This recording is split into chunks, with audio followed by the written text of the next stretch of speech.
Hello everyone, welcome to a new video where we are going to be exploring the new alternate history World Legends Morgenthau. This is episode 4, also known as Resentment. Today we're going to be looking at the German war against I tried to say Czechoslovakia. The Czech Republic and Slovenia. So, initially, on the world stage, everyone pretty much condemns this invasion, but they don't do anything about it because Germany also has a lot of factories that they use to produce things. So, what happens exactly? I'll tell you what happens. What happens is Germany starts their invasion. They immediately capture the Sudetenland with, no trouble at all, and continue a push forward. They also make a relatively small push out here and here, trying to cut them off. Meanwhile, Slovenia has a full-on invasion, but in this, a former alliance is proposed by Germany and Italy.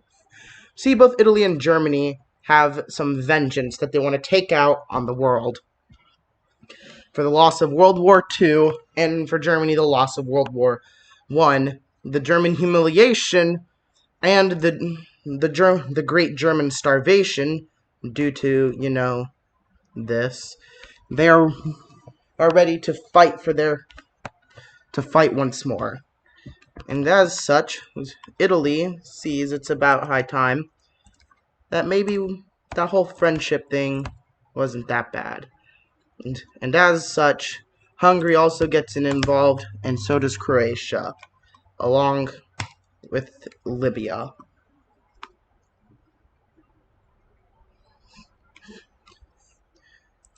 The war has now gone from bad to holy crap worse for the blue team, and as such, what happens is Germany pushes, and even though the Czechs kind of push out, it's not much. They manage to connect with this and start a full-scale invasion. They reach Prague, and this whole thing over here kind of just capitulates, and the Czech Republic surrenders. Slovenia is kind of just dies, as well as Italy splits off Croatia, and Hungary full-on invades Croatia. With this, Italy also lands in Benghazi, where bad things start to happen to the Libyan population and the coast. Italy starts doing some bad things. They also invade here, and kind of just start a full-scale invasion. Libya, though, does kind of make some gains back, but not a lot. With this, Italy starts working down the Dalmatian coast, and with another great push, Croatia just kind of surrenders. With this, Libya has no European help at all, and from one more major kind of push from Italy, kind of seals their fate. And with there's all of Benghazi is captured, and Libya just kind of surrenders, which scares the absolute Christ out of Slovakia, who decides they want to be autonomous, but also don't want to have the guarantee of invading. So they just opt to join the Eurasian Union. They just don't deal with it, which kind of peeves off Hungary. But anyways, we'll look at this horrifying peace deal from just this lightning destruction of these countries. So, taking a look at this treaty, we can kind of obviously see that, bad things happen. Like, really bad things happened. So, let's go ahead and take a look. Yeah, the Czech Republic was annexed, Slovenia was partitioned, Dalmatian coast goes to Italy, the Magyar Empire. Hungary has been renamed to the Magyar Empire, and they took over the other half of Croatia. And yeah, Libya just kind of dies. There's not much else that really happened. They couldn't really do much, so they kind of just have to die a bit. So yeah, that's the thing.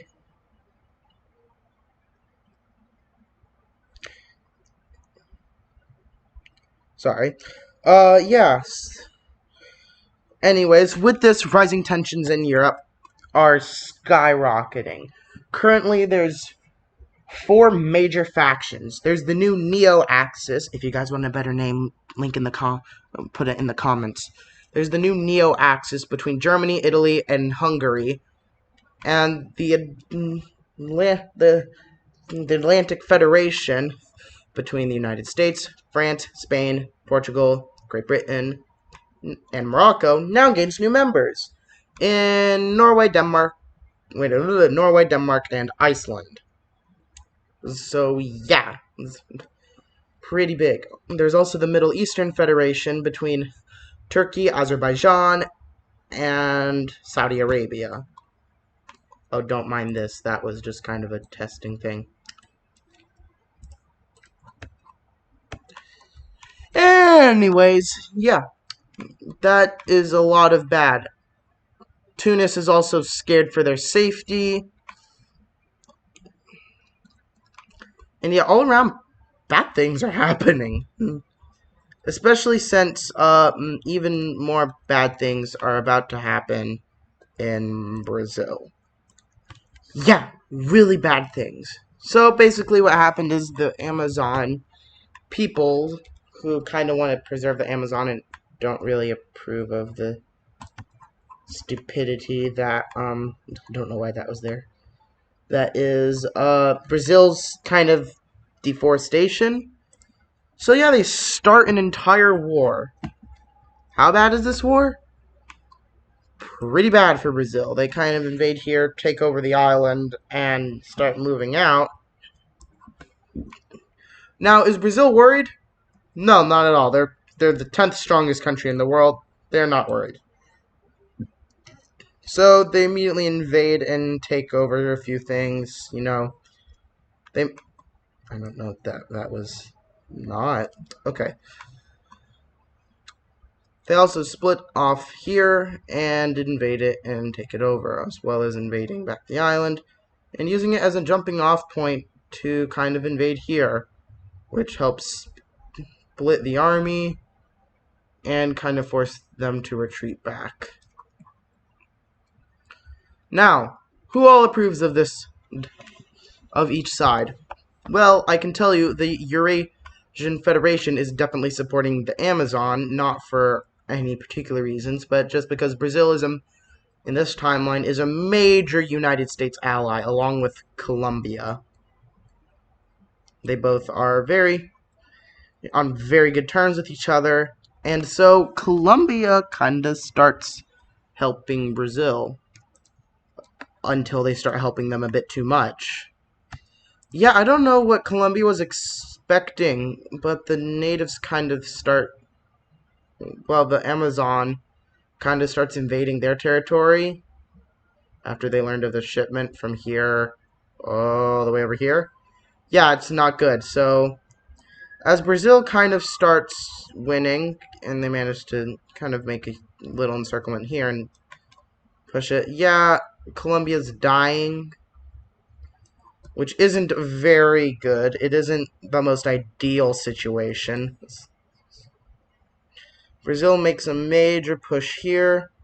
This is kind of horrible for them because fighting in jungle is really, really stupid and difficult. The United States would know. They have a bit of experience in that department. So, yeah.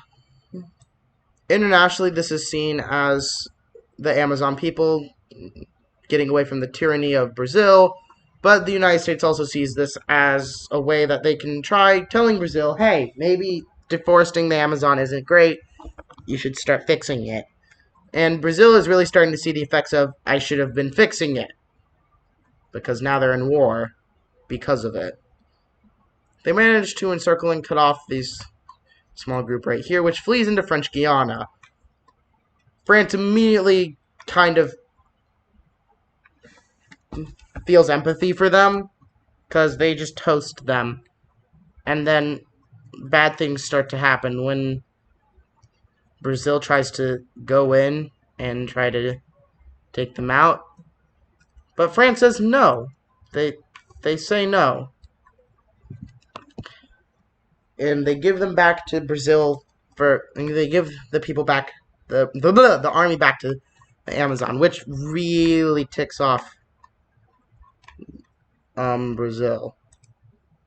So they start kind of winning a little bit more here, and maybe some anger due to recent events. Yeah, a major forest fire over here starts. Sorry, my thing is being stupid.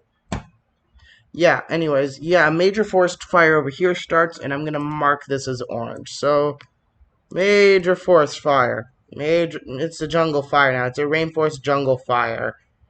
And it's kind of growing a bit out of control. With this, the Amazon starts freaking out, and Brazil starts freaking out because they don't know who caused the fire, but it starts spreading. And it starts spreading. And you can't really fight fire in a war. You just make more of it. So Brazil immediately uses the fire to try and help win the war, though. They back up these troops to the border of the Inferno, and they have no choice but to surrender, or else they'll be cooked alive, which isn't very good. Brazil does the same thing here and here. But see, the thing is, with all this, the flames grow, kind of pincering a few of the troops in Brazil. Yeah, it's not going well because the fire's starting to kind of spread all throughout here. Colombia uses this to make some gains and push back.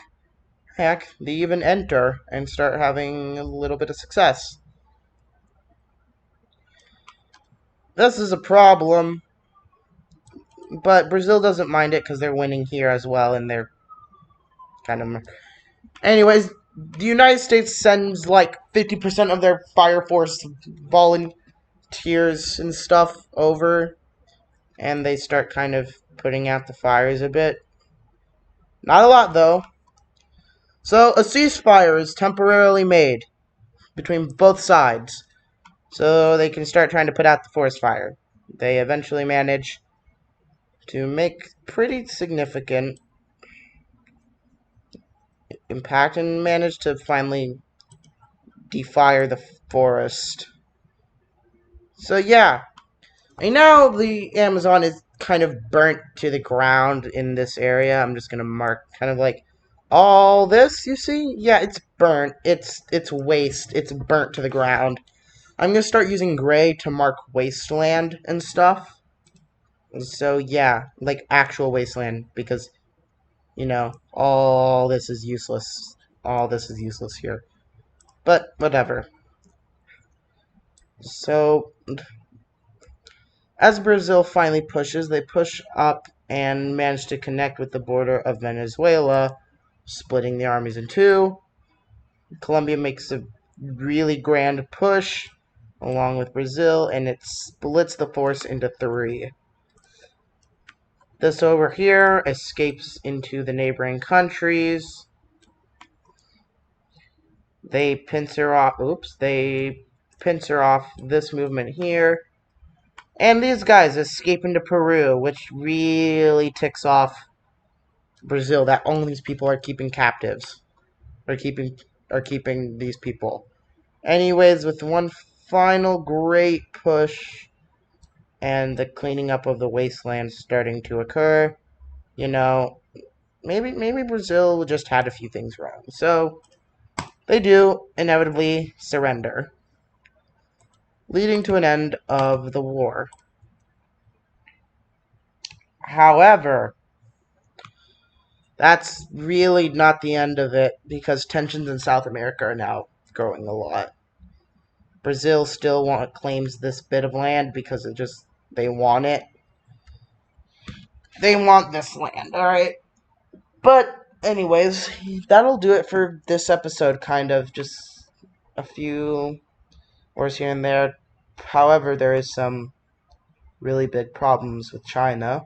As you can see, a lot of their border disputes. China has not pulled its troops out of Kashmir, out of the new Indian territory. And India sends some messages to China saying that they should pull out. China says, go F yourself, and India prepares arms. And soon, the ultimatum is sent.